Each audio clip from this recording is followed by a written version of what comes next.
on a des croûtes à manger au Québec en termes d'inspection de nos installations électriques. Vous allez le constater dans les prochaines minutes. On traîne de la patte par rapport au reste du Canada, selon une étude menée par la firme Raymond Chabot Grant Thornton, étude pan-canadienne menée pour le compte de la Corporation des maîtres électriciens du Québec. Maître Simon Bussière est directeur général et vice-président exécutif de la Corporation des maîtres électriciens. Bonjour. Bonjour. On va regarder ensemble les données assez troublantes à la fois sur les différents aspects de tout ça. On va regarder d'abord pour ce qui est du nombre d'inspections électriques, en fait d'inspecteurs plutôt, au Québec. On est très loin de ce qui se fait en Ontario et en Colombie-Britannique. Oui, exactement. Regardez ça, on voit qu'il y a Québec. À Québec, il y a 33 inspecteurs. Pour couvrir tout le territoire, on s'entend que c'était très grand, le Québec. Ça, on parle d'inspecteurs de la Régie du bâtiment? Oui, qui doivent faire de l'inspection pour les travaux d'installation électrique. En Ontario, il y en a 250. Ils sont 13 300 000. Colombie-Britannique, ils sont 4 900 000 de population. Il y en a 110. Ils en ont 3 fois plus que nous et ils ont la moitié de notre population. Exactement. Puis en Alberta, c'est 4 millions, puis ils en ont... je pense que la Colombie-Britannique, c'est 150, je ne suis pas certain. 110, c'est pour l'Alberta. Fait que, imaginez, puis ils sont 4 millions. Si on regarde maintenant le nombre d'inspections, là aussi, on est vraiment en arrière des autres provinces. Le Québec, par rapport à l'Ontario, là, c'est particulièrement criant. On en fait presque 100 fois moins, là. Écoutez, M. Guérin, c'est ce qui était... Nous, depuis... il y avait une tendance qui se développait depuis quelques années. On savait qu'il y avait une diminution des inspections des installations électriques au Québec, que ce soit pour le résidentiel, le commercial, l'industriel, etc. On le savait. Et on voulait aller chercher de l'information. C'est pour ça qu'on a commandé cette étude-là. Puis le point le plus puissant dans cette étude-là, ça le démontre, là, le Québec, 4 400 inspections contre, en Ontario, 485 000 inspections. C'est quelque chose, ça, là. C'est énorme. Alors... Et ça a un impact, on va le voir sur le troisième tableau, en termes d'incendies d'origine électrique au Québec. On est plus touché. Oui. On l'a dit tantôt, l'Ontario est beaucoup plus populeuse. Ils ont pas mal moins d'incendies d'origine électrique que nous au Québec. Oui, effectivement. Puis au Québec, il y a un nombre plus important d'incendies résidentiels et d'incendies de nature électrique qu'on appelle. Alors, ces statistiques-là qu'on a, c'est en 2013-2015. Ça peut...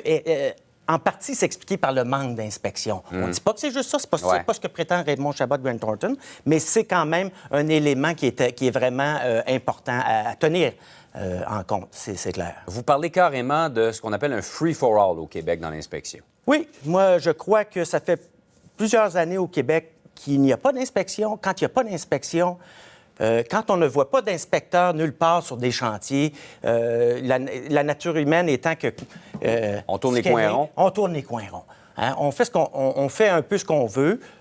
Et entre autres aussi, il ne faut pas oublier que ça favorise les gens qui n'ont pas de licence, donc le travail au noir qu'on appelle, les gens qui n'ont pas de licence, qui n'ont pas peur de se faire prendre, d'avoir des amendes. Il n'y a pas personne, comme on dit, dans le champ pour les surveiller. Alors, c'est un petit peu l'exemple que j'avais cité. C'est comme si entre Montréal et Québec, vous saviez demain matin qu'il n'y a jamais, mais jamais de police qui surveille.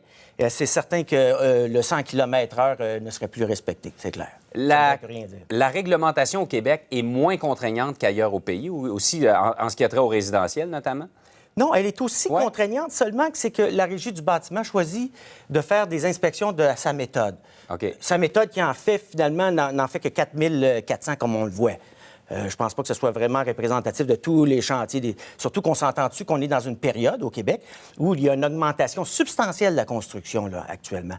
Juste vous rappeler, M. Guérin, les entrepreneurs en électricité cotisent auprès de la Régie du bâtiment 19 400 000 par année. Ce 19 millions-là, ils vont le chercher dans vos poches, dans les poches du consommateur. Évidemment, ils refilent la facture. Et la Régie du bâtiment nous a informé Raymond Chabot Grant Thornton que c'est 2,9 millions qui ont été utilisés pour l'inspection. Alors, le reste, il va où? C'est une bonne question, il faudrait leur poser. Mais vraiment, on n'en a pas pour notre argent, donc en matière de surveillance des chantiers, surveillance des installations électriques partout au Québec. C'est clair. Et au Québec, contrairement aux autres provinces, on dit que c'est la seule province où on n'oblige pas une inspection avant de fermer les murs, c'est ça? Oui, c'est extrêmement... c'est une énorme différence. Parce qu'on le sait que tout se passe derrière les murs. Alors, si tu cloisonnes les murs, c'est terminé. Tu ne peux plus savoir ce qui s'est fait en arrière des murs. Et c'est là que peut se jouer beaucoup de choses, mettre des choses de moins de qualité ou ne pas respecter la réglementation et ne pas respecter plutôt les règles de l'art. Comment tu devrais faire l'électricité. Alors, voilà. En terminant, qu'est-ce que vous voudriez qu'il soit fait à la lumière de ces chiffres-là? Là, on établit l'état de la situation. Oui. Qu'est-ce que vous demandez? Bien, écoutez, nous, on demande au gouvernement, qui est un nouveau gouvernement, qu'on veut collaborer avec eux, qu'on demande prioritairement d'augmenter les inspections des travaux de nature électrique, de les amener à un seuil acceptable pour assurer la sécurité des Québécois. L'autre, c'est ce que recommande Raymond Chabot, c'est de transférer le processus d'inspection à la CMEQ. Nous, on émet déjà les licences, on fait déjà de la formation auprès des maîtres électriciens. Ce qui nous manque pour compléter notre mandat, pour boucler la boucle, comme on dit, ça serait d'obtenir l'inspection des installations électriques au Québec. Maître Bussière, merci beaucoup d'être venu nous en parler ce matin. Merci à vous. Bonne journée. Bonne journée à vous.